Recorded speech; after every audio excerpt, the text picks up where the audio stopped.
अंतरिक्ष एक ऐसी दुनिया जिसके बारे में मनुष्य अभी तक कुछ ना तो समझ पाया है, ना ही ज्यादा जानकारी प्राप्त कर सका है।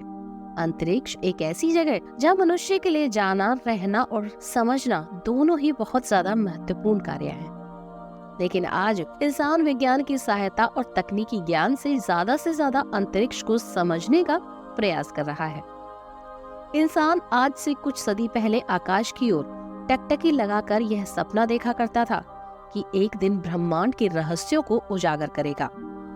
आज इंसान ने तकनीक के माध्यम से अंतरिक्ष की कई रहस्यों को समझ लिया और कई ऐसी पहेलियों को भी सुलझा लिया है जिसको लेकर वर्षों से एक बहस छिड़ी हुई थी। तो आइए शुरू करते हैं इस अनंत ब्रह्मांड की कभी ना खत्म होने वाली रहस्यमय यात्रा। इस यात्रा की शुरुआत हम अपने घर यानी पृथ्वी से करते हैं। पृथ्वी इस विशाल ब्रह्मांड का एक छोटा सा हिस्सा है, लेकिन यह सवाल हमेशा से हमारे मन में रहा है कि आखिर पृथ्वी यानी हमारे प्लेनेट अर्थ का जन्म कैसे हुआ। पृथ्वी की उत्पत्ति को समझने के लिए सदियों से हमारे महान ऋषियों और आधुनिक विज्ञान के वैज्ञानिकों ने अपने ज्ञान और सिद्धांतों के साथ पृथ्वी और अंतरिक्ष को समझने के लिए हमारे सामने कई विचार रखे। इनमें से एक प्रारंभिक और प्रचलित विचार था जर्मन फिलोसोफर इमैनुएल कांट का। मैथमेटिशियन लाप्लास ने इसे 1796 में और संशोधित किया, जिसे अब नेबुलर हाइपोथेसिस के नाम से जाना जाता है। हालांकि 20वीं शताब्दी की शुरुआत में चैम्बरलेन और मोल्टेन ने एक अलग ही थ्योरी को दुनिया के सामने रखा। उन्होंने बताया कि एक भटकता हुआ तारा सूर्य के निकट आया, जिसके कारण सूर्य की सतह से एक लंबी आकृति का पदार्थ अलग हो गया। जैसे जैसे ये तारा दूर होता गया, ये अलग हुआ पदार्थ सूर्य के चारों ओर घूमता रहा और अंततः संघनित होकर ग्रहों का रूप ले लिया। इस थ्योरी का सबसे पहले समर्थन सर जेम्स जीन्स और सर हॉलैंड जेफरीज ने किया। कुछ समय बाद एक और थ्योरी का जन्म हुआ, जिसके अनुसार सूर्य का एक साथी तारा भी था, जिसके टकराव से अन्य ग्रहों का निर्माण हुआ था। इसे बाद में बाइनरी थ्योरीज कहा गया। आधुनिक विज्ञान जगत में बाइनरी थ्योरीज का बहुत बड़ा महत्व है। साल 1950 में रशिया के ओटो स्मिथ और जर्मनी के कार्ल वाइसेकर ने नेबुलर हाइपोथेसिस को फिर से नया रूप दिया। हालांकि कुछ एक बिंदुओं को छोड़कर बाकी के कॉन्सेप्ट पर यह माना गया कि सूर्य सोलर नेबुला से घिरा हुआ है, जिसमें मुख्य रूप से हाइड्रोजन, हीलियम और धूल के कण थे। इन कणों के बीच फ्रिक्शन और टकराव के फलस्वरूप एक डिस्क के आकार का बादल बना और इसी के माध्यम से ग्रहों का निर्माण हुआ। लेकिन सृष्टि के निर्माण को लेकर एक ऐसी थ्योरी भी है जिसको आपने बचपन से किताबों और अन्य वैज्ञानिक विचारों और साइंस फिक्शन वाले हॉलीवुड की फिल्मों में देखा और समझा होगा।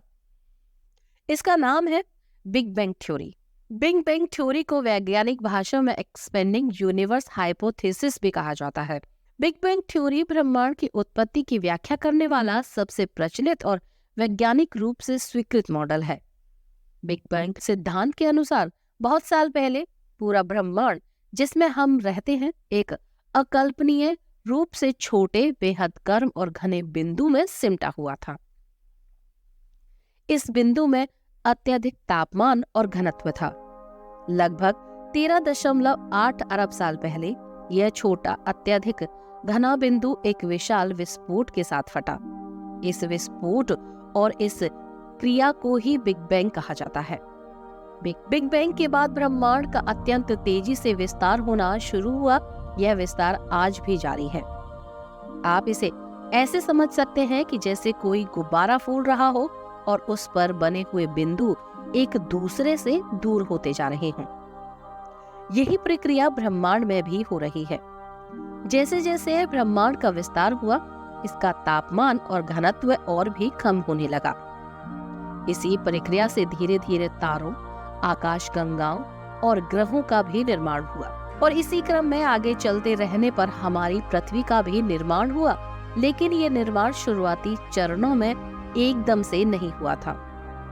ये बात बिल्कुल सही है कि बिग बैंग थ्योरी हमारी ब्रह्मांड की उत्पत्ति के बारे में सबसे मजबूत व्याख्या देती है, लेकिन रिसर्च और खोज विज्ञान का एक अंग है। इसीलिए आज भी वैज्ञानिक लगातार इस नए रहस्यों को खोजने और ब्रह्मांड के शुरुआती क्षणों को अधिक सटीकता से समझने के लिए काम कर रहे हैं।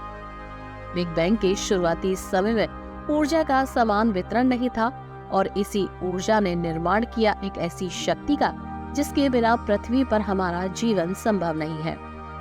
अगर यह शक्ति अपना काम ठीक से ना करे तो धरती पर न मौसम होगा, ना ही दिन और रात, और ना ही इस अनंत ब्रह्मांड में हम सुरक्षित होंगे।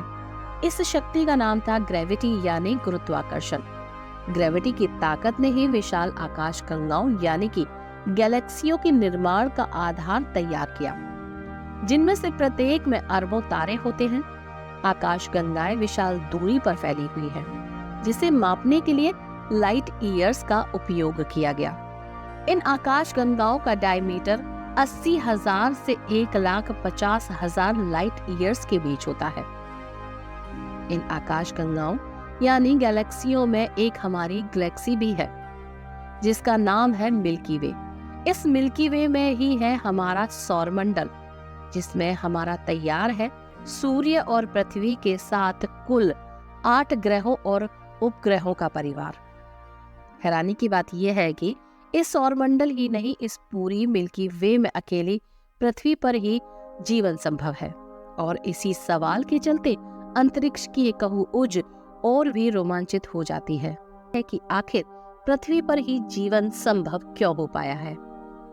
अगली वीडियो में हम जानेंगे कि आखिर पृथ्वी पर जीवन संभव कैसे हो पाया और क्या इस ब्रह्मांड में कहीं और भी जीवन संभव है। आज की यह वीडियो आपको कैसी लगी, कमेंट बॉक्स में अपनी राय जरूर दीजिएगा।